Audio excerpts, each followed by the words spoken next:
Salut très belle personne. Alors abordons aujourd'hui un sujet qui me tient à cœur.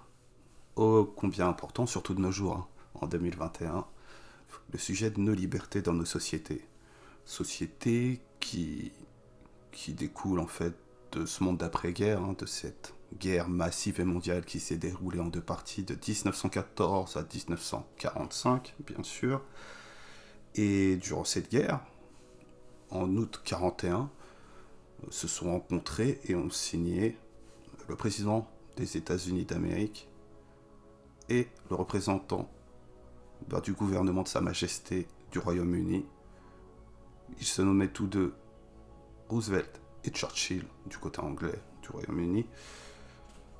Ils ont signé cette charte, ce traité de l'Atlantique.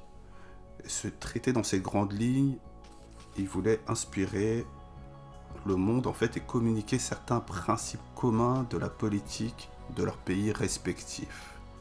Et en gros, je ne vais pas aborder tous les points, ils ne souhaitaient aucune expansion lors de la rédaction de ce traité, aucun changement de territoire, vraiment un respect maximal des peuples et de leurs choix, libre à eux de choisir leur gouvernement, le régime dans lequel ils voulaient vivre. Ils voulaient une possibilité d'accès maximal à toutes les nations, que ce soit au commerce et aux matières premières.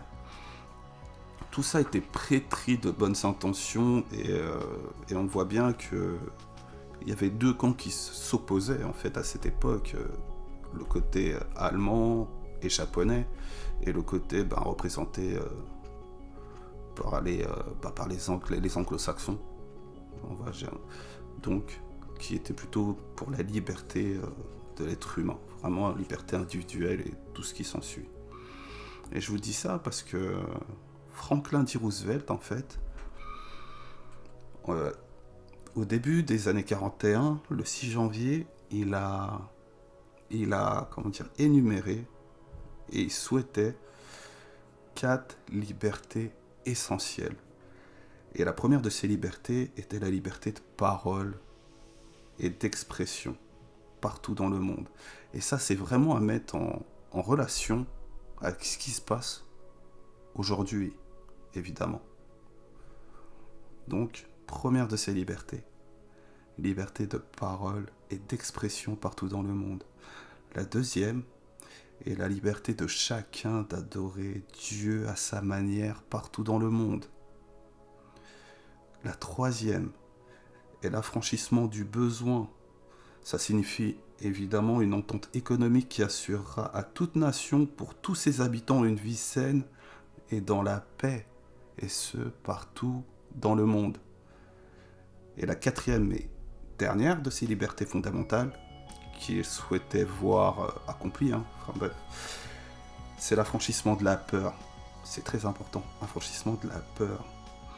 Et ce qui signifie, je pense, à une peur qui, de manière si complète qu'aucune nation ne sera plus en mesure de perpétrer une agression physique sur aucun de ses voisins. Il souhaitait vraiment que les pays se désarment, en fait, pour qu'ils ne puissent plus faire de mal à leurs voisins et aussi peut-être à leur population. Et que ce soit le cas partout dans le monde. Et c'est vraiment à mettre en parallèle avec ce qu'il se passe aujourd'hui. Donc si vous êtes un penseur sincère, que vous n'êtes pas dans le jugement réactionnaire, que vous n'êtes pas conservateur avec des idées conservatrices, je vous laisse réfléchir en fait sur ces belles phrases, sur ces belles vérités qui sont énumérées, et elles ont été faites en période de trouble, vraiment, en 1941, rempli d'espoir, et c'était à nous, dans ce monde, une humanité, un monde, c'est à nous de mettre ça en marche et d'accomplir ce merveilleux, de le rendre réel de manière physique en fait, tout simplement. Donc, je vous laisse à vos pensées, libre à vous de vous.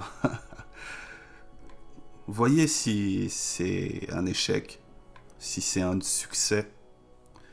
Et je vous laisse à vos réflexions, hein.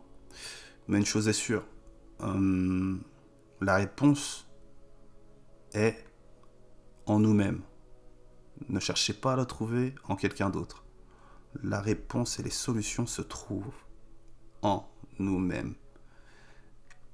Et nous avons le pouvoir, nous, la masse de monde, de gens dans ce monde, de faire bouger les choses. L'opinion est la force la plus puissante de ce monde, l'opinion publique. Et eux, les quelques-uns qui sont au-dessus, le savent, ils le savent très bien. Sur ces bonnes pensées, je vous laisse avoir réflexion.